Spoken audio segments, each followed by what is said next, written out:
तो आपका स्वागत है आपके अपने YouTube channel rank to MS में। और मैं आपके लेकर के आया हूँ लेटेस्ट अपडेट बीएसएनएल कर्मचारियों और पेंशनर्स के लिए अप्रैल 2025 की ताज़ा अपडेट।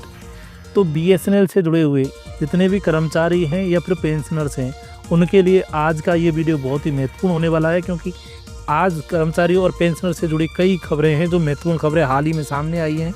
इन खबरों का सीधा असर बीएसएनएल से जुड़े लाखों कर्मचारियों पर और रिटायर्ड कर्मचारियों पर पड़ेगा। यहाँ हम सभी ताज़ा अपडेट्स को विस्तार में प्रस्तुत कर रहे हैं। तो क्या है ये अपडेट, अभी देखते हैं बीएसएनएल कर्मचारियों से जुड़ी ताज़ा खबरें। सबसे पहले हम देखते हैं बीएसएनएल एम्प्लॉय यूनियन की गतिविधियाँ। तो बीएसएनएल एम्प्लॉय यूनियन ने हाल ही में मध्य प्रदेश के नरसिंहपुर जिले में अपना सर्कल सम्मेलन सफलतापूर्वक आयोजित किया है। इस सम्मेलन में कर्मचारियों से जुड़े महत्वपूर्ण मुद्दे जैसे कि वेतन संशोधन, प्रमोशन नीति और ठेके पर काम कर रहे मजदूरों की समस्याओं पर चर्चा की गई। साथ ही बीएसएनएल ईयू ने केरल सर्किल में 20 मई 2025 को प्रस्तावित आम हड़ताल का समर्थन करने का निर्णय लिया है। यानी कि 20 मई 2025 को जो आम हड़ताल होने वाली है उस पर ये बीएसएनएल ईयू भी समर्थन में है, जिसमें कर्मचारियों की आवाज़ और अधिक संगठित तरीके से उठाई जाएगी। वहीं अब जो सेकंड न्यूज़ है वो है AIBSNLEA का 8वां अखिल भारतीय सम्मेलन, यानी कि AI all India BSNL executives association. तो ये एग्जीक्यूटिव्स जितने भी हैं JTO और SDO उनके सभी जितने भी एग्जीक्यूटिव्स हैं उन्होंने घोषणा की है कि उनका 8वां अखिल भारतीय सम्मेलन 8 से 10 जून 2025 के बीच गुवाहाटी असम में आयोजित किया जाएगा। इस सम्मेलन में अधिकारियों की पदोन्नति, वेतन विसंगतियों और BSNL के रिवाइवल से जुड़े विषयों पर चर्चा होगी। अब अगली खबर है SNEA द्वारा ग्राहक सेवा माह की घोषणा। तो SNEA संचार निगम एग्जीक्यूटिव एसोसिएशन ने अप्रैल को ग्राहक सेवा माह बनाया है। ये न्यूज़ आपको बहुत पहले से पता होगी क्योंकि आप BSNL के एम्प्लॉई हैं।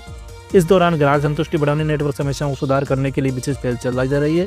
ब्रांचेज में कुछ सेवा गुणवत्ता बेहतर बनाने के निर्देश दिए गए हैं।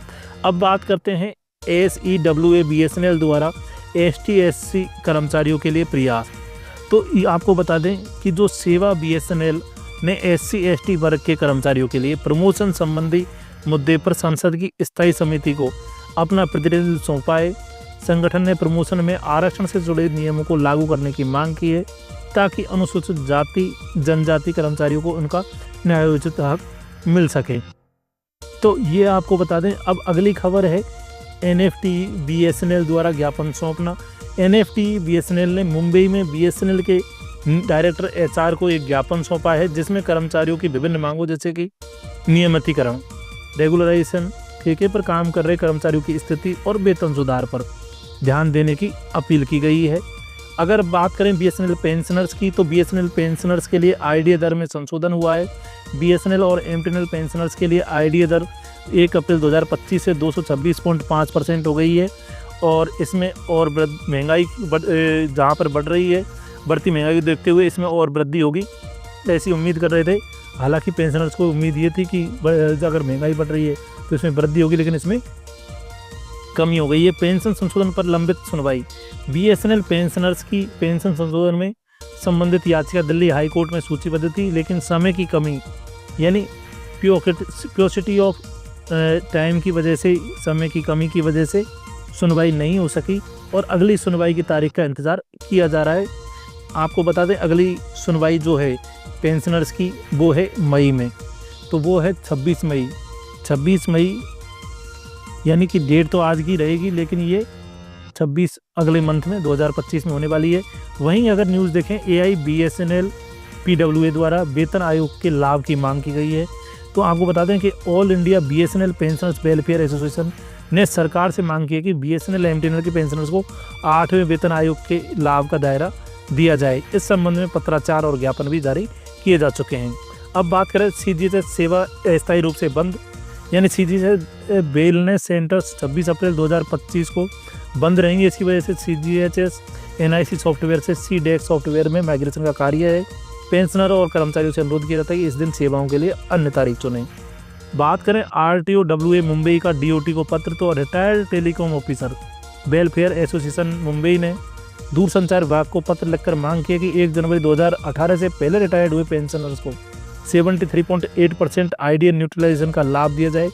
इससे लाखों पेंशनर की पेंशन में अप्रत्यक्ष प्रत्यक्ष लाभ मिलने की उम्मीद है। अन्य महत्वपूर्ण गतिविधियां क्या क्या हुई हैं उनके बारे में भी हम चर्चा कर लेते हैं। तो AAR BSNL EWA और AIBSNL REA ने भी अपने संगठन विस्तार और सदस्यता अभियान को तेज कर दिया है ताकि पेंशन संशोधन जैसे मुद्दों पर सरकार पर दबाव बढ़ाया जा सके। BSNL में प्रेसिडेंशियल ऑर्डर का मुद्दा भी सामने आया है, जहां BR सर्कल के 140 रेगुलर मजदूर के आदेश जारी करने की प्रक्रिया चल रही है। अब देखते हैं निष्कर्ष की क्या निष्कर्ष निकला है इन सभी अपडेट्स का अब तक की का। तो BSNL कर्मचारियों और पेंशनर्स के लिए यह समय चुनौतियों से भरा है, जहां एक और कर्मचारियों के वेतन संशोधन और प्रमोशन से जुड़ी मांगें लंबित है, वहीं दूसरी ओर पेंशनर्स अपने अधिकारों के लिए लगातार संघर्ष कर रहे हैं। आने वाले महीनों में इन मुद्दों पर सरकार और विभाग की प्रतिक्रिया काफ़ी महत्वपूर्ण रहेगी। याद रखिए 29 अप्रैल को डिसीजन आने वाला है। 29 अप्रैल को बेज रिवीजन मीटिंग होने वाली है, तो देखते हैं कि क्या लेटेस्ट अपडेट है बेज रिवीजन की। और अगले मंथ 26 मई को आने वाला है पेंशनर्स की लेटेस्ट अपडेट। तो ये 2 डेट याद रखिए, और अगर इन डेटों पर सही डिसीजन नहीं आता है तो ज़रूर होगी स्ट्राइक, जो कि करेगी यूनियंस और साथ ही एम्प्लॉयज़। तो मिलते हैं नेक्स्ट न्यूज़ में, तब तक के लिए धन्यवाद।